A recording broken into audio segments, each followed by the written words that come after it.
ओम शांति। आइए सुनते हैं प्यारे बाप दादा की 24 दिसंबर 2022 की साकार मुरली। मीठे बच्चे, सदा यह स्मृति में रहे कि हमारा यह अंतिम 84वां जन्म है। अब वापस घर जाना है, फिर अपने राज्य में आना है।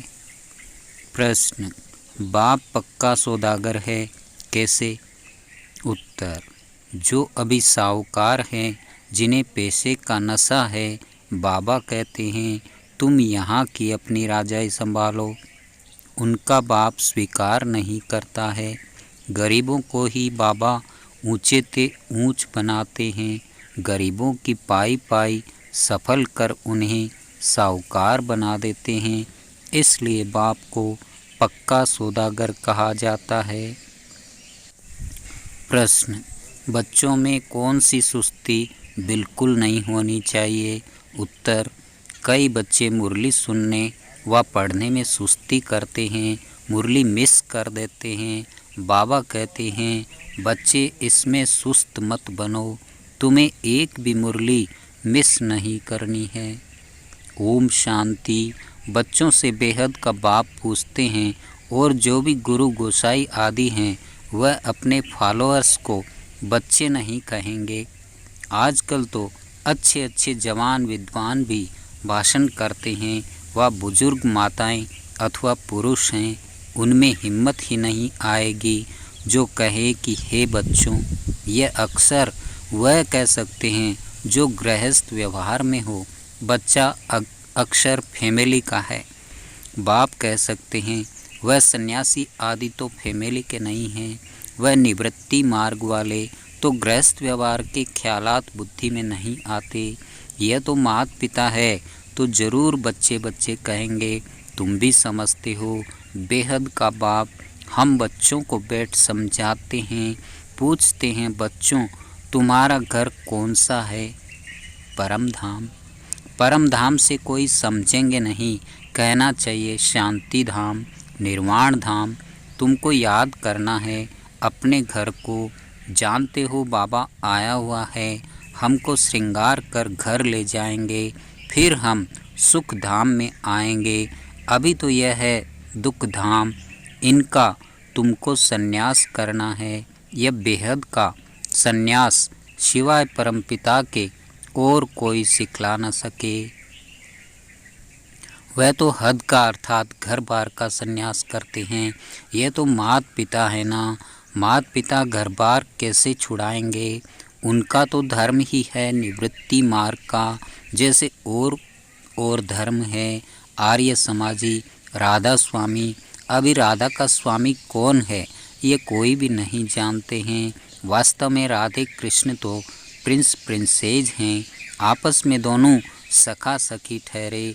उनको राधा का स्वामी नहीं कहेंगे।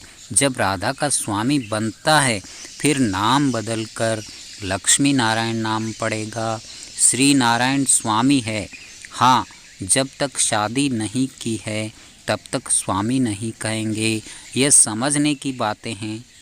बाप ने बच्चों से पूछा अपना शांति धाम सुखधाम याद है?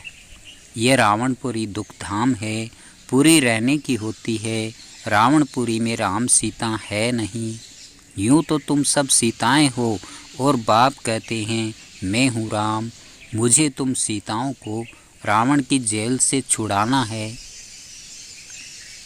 जो सारी दुनिया समुद्र के बीच में है उन पर रावण का राज्य है।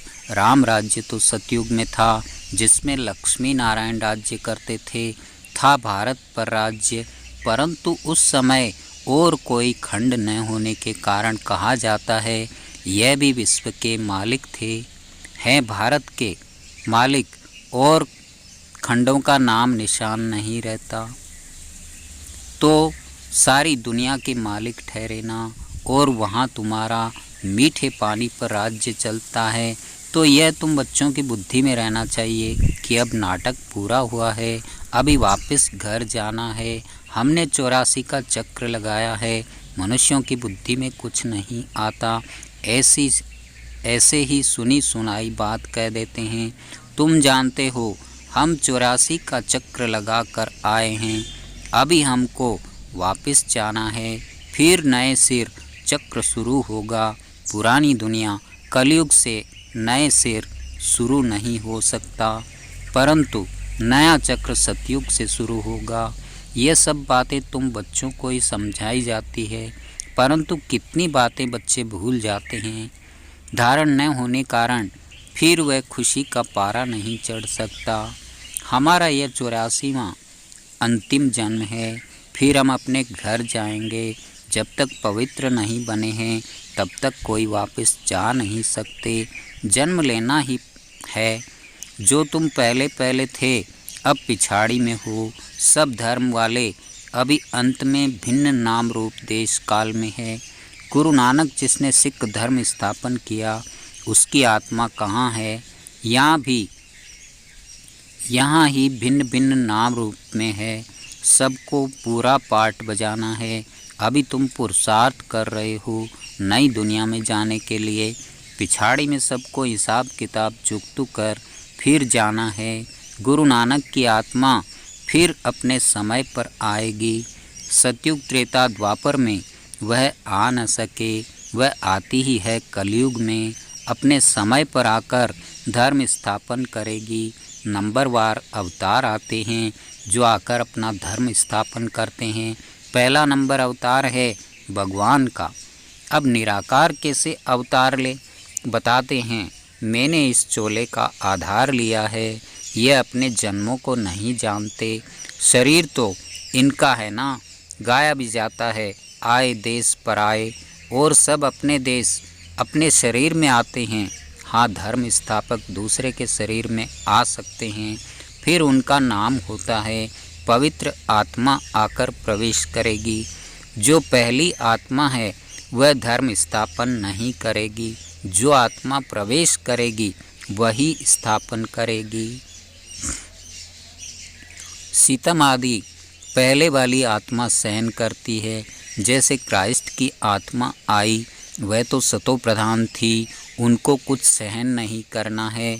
उनको तो पहले सतों में ही आना है। तो जो पहली आत्मा है वह सहन करती है। दुख तो आत्मा को ही होता है ना, जब शरीर के साथ हैं। धर्मराज भी शरीर धारण कराए सजा देंगे। आत्माओं को फील होता है कि हम सजा खा रहे हैं, इसलिए कहा जाता है पाप आत्मा पुण्य आत्मा। पाप शरीर पुण्य शरीर नहीं कहा जाता है। सन्यासी तो कह देते हैं आत्मा निर्लेप है, शरीर पर पाप लगता है। अनेक प्रकार के गुरु लोग हैं। बाबा ने बहुत गुरुओं का अनुभव किया है। बाबा हर एक से पूछते रहते थे क्यों सन्यास किया, घर बार कैसे छोड़ा, बतलाते नहीं थे। तो मैं कहता था कि मैं कैसे समझूं कि मैं भी कर सकूंगा व नहीं। ऐसी ऐसी बातें बड़े सुरूढ़ समझदारी से करते थे। अभी समझते हैं कि यह सारा जो मनुष्य सृष्टि रूपी झाड़ है, इनकी जड़जड़ी भूत अवस्था है। अभी फिर से नया शुरू होना है। प्रलय तो होती नहीं। शास्त्रों में महाप्रलय दिखाई है, वह तो होती नहीं। कहते हैं श्री कृष्ण सागर में पीपल के पत्ते पर आया, यह सब है गपोड़े। बाप कहते हैं मैं तो आता हूँ आदि सनातन देवी देवता धर्म की स्थापना करने। हमेशा पहले स्थापना फिर विनाश पालना, ऐसे कहना चाहिए। ऐसे नहीं कि पहले स्थापना पालना पीछे विनाश कहो, तो कोई सेंसिबल सुनेगा तो कहेगा यह तोते मुआफिक पड़े हुए हैं। स्थापना पालना फिर विनाश कैसे होगा? इसलिए कायदे मुझे करेक्ट अक्षर बोलने हैं। स्थापना विनाश पालना। अभी ऊंचे ते ऊंच बाप की तुमको श्रीमत मिलती है, देते हैं ब्रह्मा के तन द्वारा। यह बाबा का शरीर मुकर्रर है। सेंसिबल बच्चे जो होंगे उनको कोई राय पूछनी होगी तो श्रीमत लेंगे। श्रीमत पर चलने से कभी धोखा नहीं खाएंगे। शिव बाबा की ही श्रीमत है। बाबा दूर थोड़े ही है। बाप देखते हैं बच्चे रांग चलते हैं व राइट चलते हैं। हर एक को सर्जन से राय मिल सकती है। यह है सबसे बड़ा सर्जन। कोई भी बात में तकलीफ हो तो बाबा बैठा है। श्रीमत पर चलते रहो। समझो कोई गरीब बच्चा है, धारणा अच्छी है, सर्विस एबल है, परंतु गरीब है इसलिए आकर मिल नहीं सकता, ऐसे को टिकट भी मिल सकती है। बाप तो गरीब नवाज है ना। ऐसे तो बाप को बच्चे चाहिए जो गरीब से गरीब हों और पढ़कर ऊंचे ते ऊंचा चढ़ जाएं। आजकल सब गरीब है। 10-20 लाख तो कुछ भी नहीं है। 10-20 करोड़ हो तो साहूकार कहा जाए। बाबा ने समझाया है, पदमपति यह वर्षा ले नहीं सकेंगे, वह अर्पण हो न सके, न बाबा अलाउ करेंगे। गरीबों को की पाई पाई सफल होती है, ऐसी क्या पड़ी है। यह भी पक्का सौदागर है, इसलिए साहूकार आते ही नहीं है। बाप कहते हैं तुम अपनी राजाई संभालते रहो, अब तुम बच्चे जानते हो। बाबा आकर सब वेदों शास्त्रों का सार समझाते हैं। यह भी बाबा ने समझाया है, विष्णु को ब्रह्मा बनने में 5000 वर्ष लगते हैं और ब्रह्मा से विष्णु को निकलने में 1 सेकंड। और कोई ये बातें समझ न सके। बाबा कितना अच्छी हिसाब समझाते हैं। विष्णु की नाभि कमल से 84 जन्मों बाद अभी ब्रह्मा निकला है। अभी ब्रह्मा सरस्वती सो फिर लक्ष्मी नारायण बन जाते हैं, सूर्यवंशी बनेंगे, फिर चंद्रवंशी बनेंगे। ये सारा चक्र बुद्धि में है। ब्रह्मा सो विष्णु, विष्णु सो ब्रह्मा। ये टॉपिक बहुत अच्छी है। सारे चक्र का राज इसमें आ जाता है।